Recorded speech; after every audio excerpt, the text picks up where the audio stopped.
Teaching death to an immortal. A child asked me a question. Why do people act as if they are doing everything for the last time? I tried to answer. But how do you explain it? How do you explain death to someone who will never die? How do you explain the end to someone who will live forever? That day I understood. Immortality is not a gift. It is a curse, because nothing could ever be valuable. And I, as a teacher, had to teach this child what value meant by teaching him about death. That morning, 6 months ago, Dr. Maya Reeves sat at the kitchen table, staring at her cold coffee. The sun was rising, but she just held the cup, not to warm her hands. Out of habit, James made her coffee every morning, just the way she liked it. A little milk, no sugar, very hot. James was gone now. It had been 2 years, but Maya still made 2 cups. She drank one. The other grew cold. The phone rang. Maya didn't look up, not until the third ring. Then she reached for it. Dr. Reeves? A familiar voice. Ellen, the agency coordinator. Yes? There's an offer for you. Special. Very special. Maya was silent. Ellen continued. From the Veylari Cultural Exchange Program. Maya frowned. The Veylari? Yes. You know, that alien race. After first contact. I know who they are. Maya interrupted. What do they want? A teacher. One of their children will stay on Earth, the daughter of a diplomatic family. 8 years old. That is, very young by Veylari standards. But by our standards, very interesting. Interesting? Immortal. Maya's breath caught. Ellen continued. They need you because you're an expert in human culture. You have a PhD in philosophy. And, I'm sorry, but they know. You lost James. We thought, maybe what? Maya's voice was sharp. Maybe you could talk about death with him. Maya was about to hang up. But Ellen added, the pay is very good, and it's only 6 months. Then his family will come back. Maya looked out the window. The trees in her garden were shedding their leaves. Autumn had come. Again. When do I start? She asked. First encounter, Lyra was small. When Maya first saw her, she was surprised. The child was maybe 4 feet tall, thin, delicate, but her eyes were amber, bright, deep, curious, and old. Maya recognized that look. James had looked like that in his final days, as if he had seen many things but couldn't grasp their meaning, as if he were looking at the world from another dimension, as if he were experiencing the flow of time at a different speed. Lyra's skin glowed slightly in the sunlight. It was golden beige, but not metallic, more like pearl. Maya had never seen skin like that before. Was she an alien? Yes, but she was also a child. Her curious eyes, her shy posture, her small hands, all childlike. Hello, said Maya. She held out her hand. Lyra looked at her hand for a long time, as if solving a puzzle. Then she held out her own hand, gently, hesitantly. When Maya took her hand, she was surprised. Lyra's hand was warm, like a human hand, but the fingers were different. 4 fingers, long, slender, with a slight golden tint, no nails, just smooth, rounded tips. Hello, Dr. Reeves, said Lyra. Her voice was high-pitched but clear, no accent, perfect English, as if she had learned every nuance of the language, but never used it. My name is Lyra. You can call me Maya, said Maya. She tried to smile, but her face was rigid. She hadn't really smiled in 2 years. Maya! Lyra tested the word. She rolled it around on her tongue. It's a beautiful name. What does it mean? Maya paused. No one had asked that, not in a long time. It means illusion, I think. It's Sanskrit. Illusion. Lyra tilted her head. Her amber eyes were thoughtful. What does that mean? Something that isn't real? Maya nodded. Yes, something that looks real but isn't. Then, are you an illusion? Maya looked surprised. No, it's just a name. People sometimes take names that have no meaning. Interesting. In our culture, every name has a meaning, and that meaning reflects the person's nature. What does Lyra mean? Lyra smiled. For the first time. A small, shy smile. Music, harmony, connection between the stars. Maya nodded. Very beautiful. Lyra's family had come on a diplomatic mission. Maya had only seen them once. Lyra's mother and father. Both were tall, over 6 feet. Slender, elegant, golden-skinned. Their faces were expressionless, as if emotions were foreign to them. The meeting was very short, only 15 minutes. Lyra's mother, a woman named Veylari, had spoken. Her voice was cold but polite. Dr. Reeves, we are grateful you chose us. We want Lyra to work with you because there is a special situation. Special? Maya had asked. Veylari bowed her head. Lyra will stay here. 6 months, maybe longer. Our mission is long, and Lyra needs to learn human culture. Otherwise, he paused, as if searching for the word. Otherwise what? Maya insisted. Veylari averted his eyes. Otherwise, she won't understand you. Humans. Your time. Your values. She won't understand? No. Lyra's father had spoken. His voice was deeper, sadder. Because she is immortal. And immortals cannot understand mortals. Maya felt a shock. Immortal? Yes. Our race does not die. Our cells continue to renew themselves. If we are injured, we heal. If we fall ill, we recover. We never come to an end. Then, your time is unlimited. Yes, and that's why we don't understand value. We don't understand moments. We don't understand urgency. Her father looked at Lyra. The little girl stood silently, her amber eyes curious. Lyra is young, very young. She looks about 8 years old by your standards, but she's actually 120 years old. Maya opened her mouth, but couldn't find the words. Veylari continued. Veylari children grow slowly, 1 year every 15 years. When Lyra is 300, she will look like a 20-year-old human, and then she will stop growing. Forever. Forever, Maya repeated. Yes, that's why. There are things you need to teach her. Death, loss, transience, value. These are abstract concepts for us, but for you they are real. And Lyra needs to learn, because she will have human friends, human colleagues, human, loved ones. Maya understood at that moment. And they will die. Yes. Veylari's eyes filled with tears. She showed emotion for the first time. And she won't be ready. She won't understand. She will suffer. That's why you need to teach her now. What pain is. How to cope with it. Maya swallowed. Why me? Her father answered quietly. Because you know, loss. Ellen told us. You lost your husband 2 years ago, and you're still alive. You learned to cope with the pain. That's why you can teach Lyra. Maya wanted to cry, but she held back. I understand. Veylari stood up. Thank you, Dr. Reeves. Lyra will be in good hands. And they left. Only Lyra remained. Now Lyra was in the guest room at Maya's house. It was a small room, white walls, a single bed, a simple wardrobe. Maya apologized. I'm sorry, it's not very fancy. Lyra smiled. It's okay. Veylari homes are simple too. We don't need many possessions.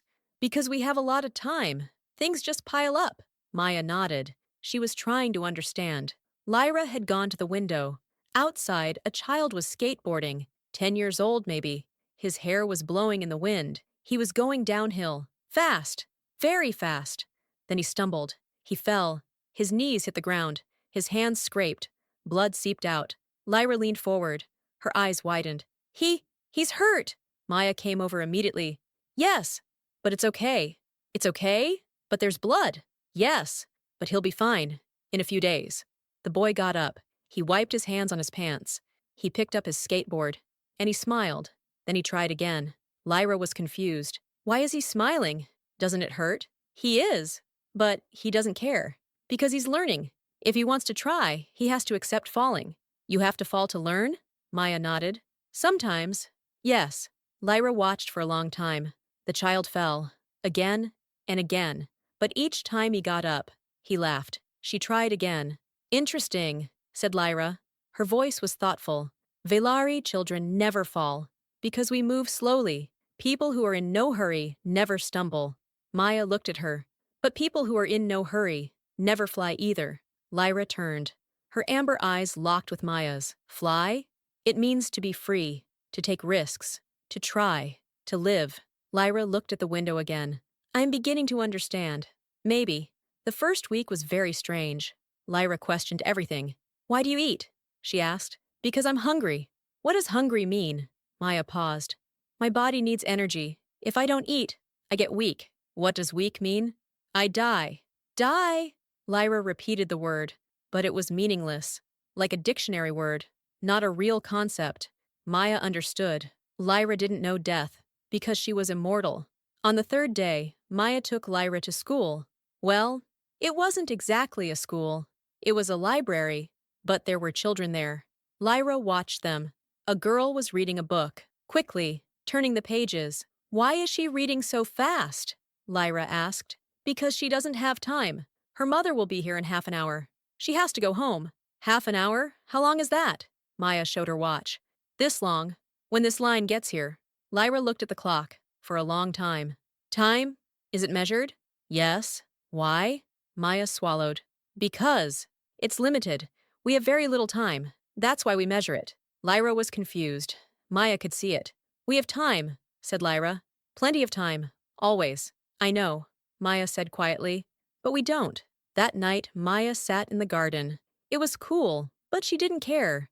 She just looked at the stars. And she cried. Because she was thinking of James. James had said in his last days, Maya, our time is running out. And Maya had replied, I know. But did she know? Really? Because before time ran out, she hadn't lived every moment with him. She was too late. Every day. Meetings, articles, conferences. And now James was gone. And time? Time went on. But James was gone. She heard a voice behind her. Dr. Reeves? Lyra. Maya quickly wiped her eyes. Yes? Lyra sat down next to her. You're crying. Maya shook her head. Why? Maya took a deep breath. Because I lost someone. What does lost mean? He's gone. He's not here. Where? Maya looked up at the sky. I don't know. Lyra looked up at the sky too. For a long time. Then she asked, Will they come back? Maya's voice broke. No. Why? Because they died. That word. Again. Lyra was silent. Then she asked gently, Is dying very bad? Maya turned her head. She looked into Lyra's amber eyes. Yes, it's very bad. I'm sorry, said Lyra. And Maya, at that moment, thought for the first time, maybe this child can learn. Maybe she can tell. October came. The leaves turned yellow. Maya swept the garden every morning, but new leaves fell every day. Lyra helped her, but she didn't sweep. She just gathered the leaves, one by one. She examined each one. Why are these leaves changing color? She asked. Because they're dying, said Maya.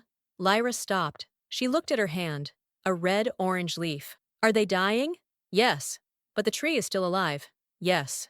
But the leaf is gone. Lyra held the leaf, gently, as if it might break. Will it come back in the spring? Maya knelt down. She looked Lyra in the eyes. New leaves will come, but this leaf, it won't come back. Lyra looked at the leaf. For a long time. Her amber eyes were burning. She was thinking. Then she dropped it to the ground, slowly. Goodbye, she said, quietly. Her first goodbye. Maya felt her heart tighten. That evening, Maya wanted to show Lyra something. She took her to the garden. The sun was setting. Look, Maya said. The sunset. Lyra looked. The sky was orange, pink, purple, gold. The colors mingled, changed, danced. It's beautiful, said Lyra. Yes. And tomorrow? It won't be the same. Lyra turned. It won't be the same? No. Every sunset is different. The wind, the clouds, the humidity, everything changes. That's why every sunset is special. Lyra looked up at the sky again. It won't be the same again? No.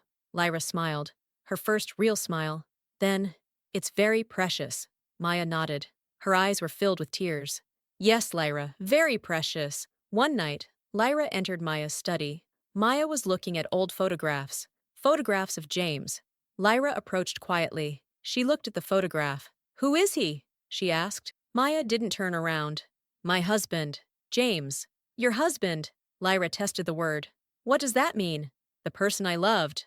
The person I shared my life with. Where is he? Maya put down the photo. She took it in her hand. He died. 2 years ago. Lyra opened her mouth. Closed it. He's dead, she repeated. That word again. Yes. And he won't come back? Maya closed her eyes. No. But you loved him. I still do. Lyra sat down, next to Maya. Her small hands were on her knees. Then, you're very sad, every day. Maya nodded. She didn't want to cry, but the tears came. Yes, I'm sorry, said Lyra, quietly. And then she did something. She reached out. She touched Maya's hand. Maya looked at her. Lyra's eyes were full. Are you crying too? Maya asked. I don't know, said Lyra. But my heart hurts. I feel your pain. Maya hugged her and cried in front of a child for the first time. And Lyra cried too, both of them, for James. November came. One morning, Lyra found something in the garden. Dr. Reeves! She shouted. Look! Maya ran over. Lyra was crouched down, looking at something. It was a butterfly. It had golden wings. Small, delicate, beautiful. And it was in Lyra's palm. It's so beautiful, said Lyra. Her eyes were shining. For the first time, she looked truly happy. Yes, said Maya, slowly, and very special. Why? Maya knelt down. She looked Lyra in the eye and told the truth, because she couldn't lie. Because it will only live for a week. Lyra's smile froze. A week? Yes. Is that short? Maya nodded. Very short, like the blink of an eye for you. Short, even for me. Lyra looked at the butterfly for a long time. Her amber eyes were thoughtful. Then, it has very little time. Yes. Lyra released the butterfly. Gently. The butterfly flew away, but it didn't go far. It landed on a nearby flower. I'll look at it every day, said Lyra. She was determined. Every day. Okay, said Maya, but she added silently, and then your heart will break. On the first day, Lyra woke up early. She ran to the garden. She found the butterfly. It was on a flower. It was flying. Good morning, butterfly, she said. On the second day, Lyra gave it a name. Gold, she said. Your name is Gold. On the third day, Maya told Lyra how the butterfly fed. It drank nectar from flowers. Lyra wanted to plant more flowers in the garden. On the fourth day, it rained. Lyra was worried. Is Gold cold? No, said Maya. She knows how to protect herself. On the fifth day, Gold moved more slowly. Lyra noticed. Is she tired? Maya swallowed. Maybe. On the sixth day, Lyra was quiet. She just watched the butterfly. For hours. Maya watched her. Lyra's face had changed. She wasn't just curious anymore. She was worried. That night, as Lyra lay in bed, she asked, Dr. Reeves, if Gold dies, will it hurt? Maya sat down, next to Lyra. No, I don't think so. It just sleeps and doesn't wake up. Not at all? Not at all. Lyra looked at the ceiling. Then, Gold will go, and I'll never see him again. Yes, that's sad. Yes, very sad. Lyra turned. She looked at Maya. When you lost James, did you feel like this? Maya's eyes filled with tears. Yes, just like this, but 1,000 times more. 1,000 times. Lyra closed her eyes. I'm beginning to understand. The seventh morning, Maya woke up early. She looked out the window. Lyra was in the garden. She was running. Maya got up. She got dressed. She went outside. Lyra was next to the flower. She was crouched down, looking at something. Lyra? Lyra didn't turn around. She just sat there. She tucked her legs under her and waited quietly. Maya approached. The butterfly was there, on top of the flower, motionless. Dr. Reeves. Lyra's voice trembled. Maya knelt down, next to Lyra. Lyra picked up the butterfly, into her palm, gently. Is it sleeping? Maya looked. The butterfly's wings were closed. There was no movement. No, Lyra, she said quietly. It's dead. Lyra's eyes widened. Dead? Yes. But yesterday it was fine. It was flying. I know, but its time was up. Lyra looked at the butterfly for a long time. Her amber eyes were frozen. She was trying to understand. Then something flowed from her eyes. Clear, warm, one drop, then another. Her first tears. Why am I crying? Her voice cracked. Maya hugged her, tightly. Because you learned. Loss. For the first time. Lyra cried. Quietly at first. Then louder. Then sobbing. Maya cried too. Both of them. For a butterfly. And for so much more. In the afternoon, Maya and Lyra dug a small hole in the garden. Lyra placed the butterfly there. Gently. Goodbye, Golden, she said. You were beautiful, and I loved you. Maya covered it with soil. Then she placed a stone on top. A flat, white stone. We'll remember you were here, Maya said. Lyra nodded. Her eyes were still full. Then she asked, Dr. Reeves, did you bury James like this too? Maya swallowed.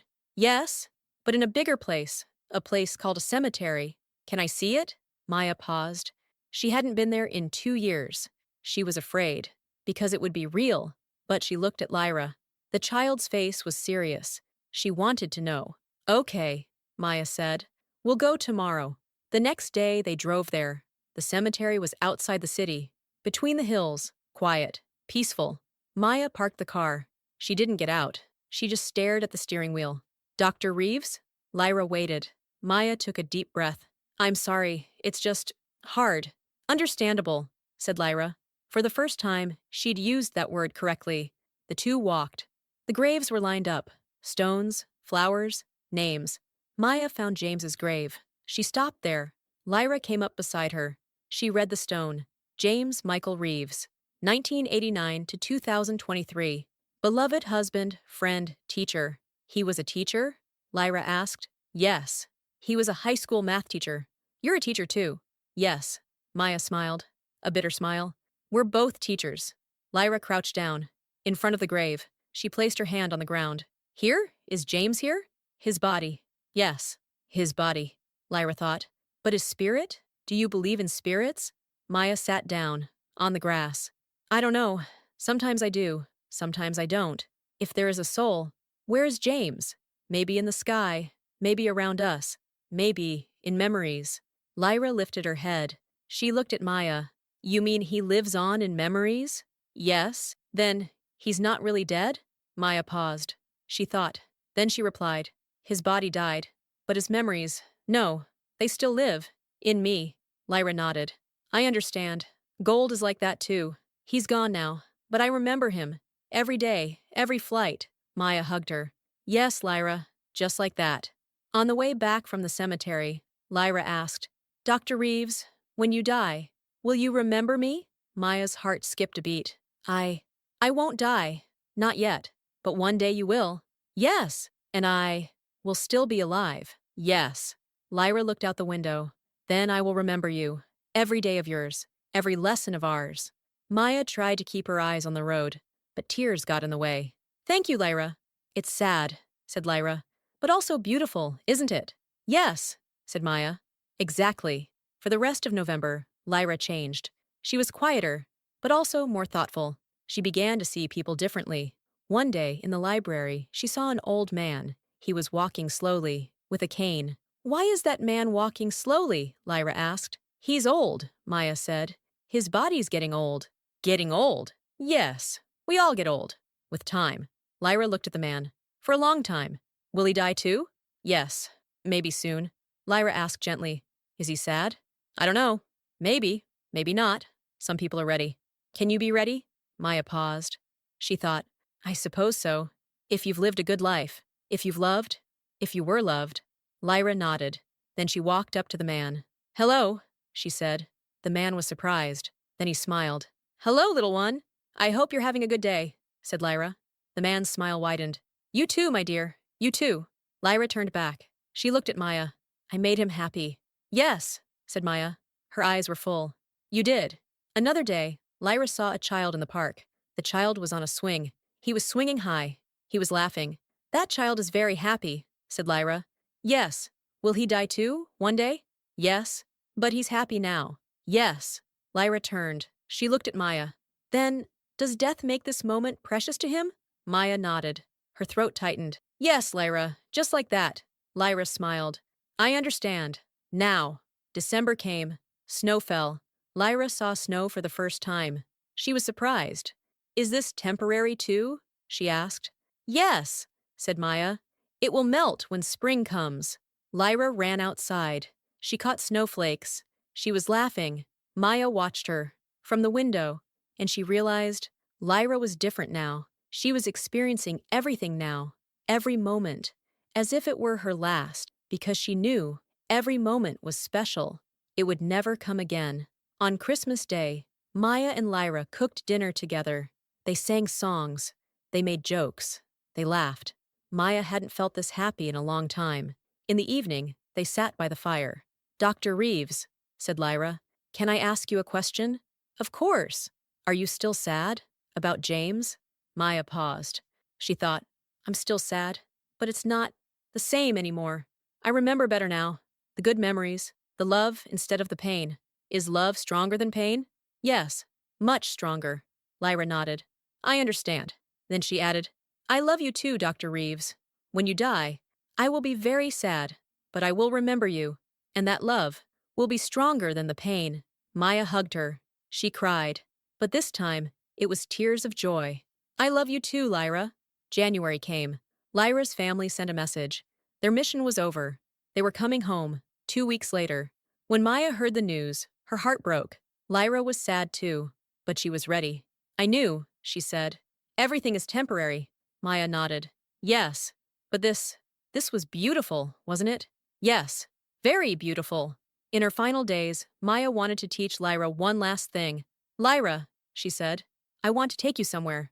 Where? Surprise. Maya took her to a hilltop. It was sunset. They sat down. They looked up at the sky. The sun was setting. The colors were glowing. Gold, pink, purple. Do you remember? Maya asked. Our first lesson. Sunset. Yes, said Lyra. Every sunset is different. And this, said Maya, is our last sunset. Together. Lyra held Maya's hand. Tightly. Then it's very precious. They watched. The sun set. And then darkness came. But the stars came out. Dr. Reeves, said Lyra, can I ask you a question? Of course. You taught me about death, but what did you learn? From me? Maya smiled, tears on her cheek. To live. Again. 2 weeks later, Lyra's family arrived. Maya was ready at home. They gathered Lyra's belongings. There wasn't much, but Lyra wanted one thing. Dr. Reeves, can I have the stone of gold? Maya went into the garden. She took the stone. She gave it to Lyra. Of course, it's yours. Lyra held the stone. She pressed it to her chest. Thank you. I'll remember it. Always. At the door, they said goodbye. Lyra's mother held out her hand. Thank you, Dr. Reeves. Lyra has learned so much. Maya nodded. I learned too. Lyra ran to Maya, hugged her tightly. I won't forget you, she said. Ever. Me neither, said Maya. You were my best student. Lyra stepped back. Her eyes were full, but she was smiling. And you were my best teacher. They got into the car. Maya watched. The car drove away, and then silence. Maya went inside. The house was empty, but it was also full of memories. 3 months later, Maya received a letter. It was handwritten, Lyra's. Dear Dr. Reeves, I've returned home. To Veylari. But I think of you. Every day. Everything is different here. Time is slow. Everyone is immortal. But I am different now. My friends are surprised. Why are you in such a hurry? They ask. Why do you want to do everything now? I answer. Because every moment is special. Every moment is precious. They don't understand. But I do. You taught me. I still keep the stone of gold in my room. I look at it every day, and I remember. One day I will return to Earth. I will visit you. I promise. But until then, please live every moment for James, for me, for yourselves, because your time is limited, and that makes it precious. With love, Lyra. Maya finished the letter. She cried, but this time it was tears of joy. Then she went out into the garden. Spring had come. Flowers were blooming. A new butterfly was flying. Maya watched and smiled. A year later, Maya was sitting in a cafe, drinking coffee. 1 cup, just one.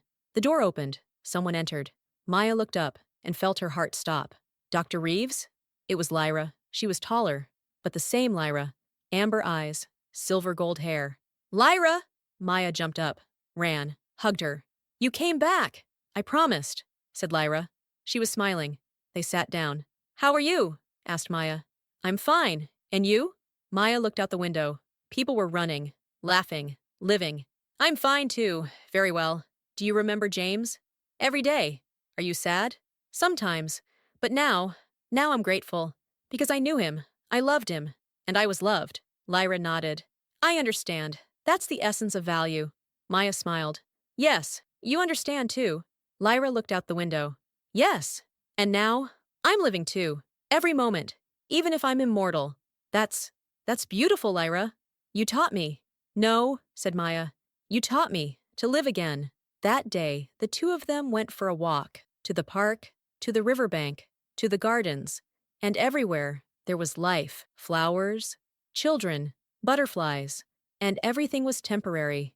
But that made it even more beautiful, because every moment was precious, every moment was special, every moment should be lived. At sunset, Maya and Lyra sat on a hill, just like that first lesson. The sun was setting. "This sunset," said Lyra, "will never happen again." "No," said Maya, "but tomorrow there will be a new one, and it will be special too." "Yes." Lyra held Maya's hand. "Thank you," she said, "for everything." Maya rested her head on Lyra's shoulder. "I thank you for reminding me how to live." And there, on that hill, as the sun set, two souls understood. Death was not an end. It was what gave meaning to life. And maybe, just maybe, immortality was not a curse. If you know how to live, every moment, as if it were your last. People ask, is immortality a gift? I now know, neither gift nor curse, just an experience. The real question is, what do you do with it? Do you waste time, or do you live? I was a teacher. I taught a child of immortality about death, but he taught me more: how to live, how to celebrate every moment, how to love every moment. Because one day, it will end, and then memories will remain, and love, always love.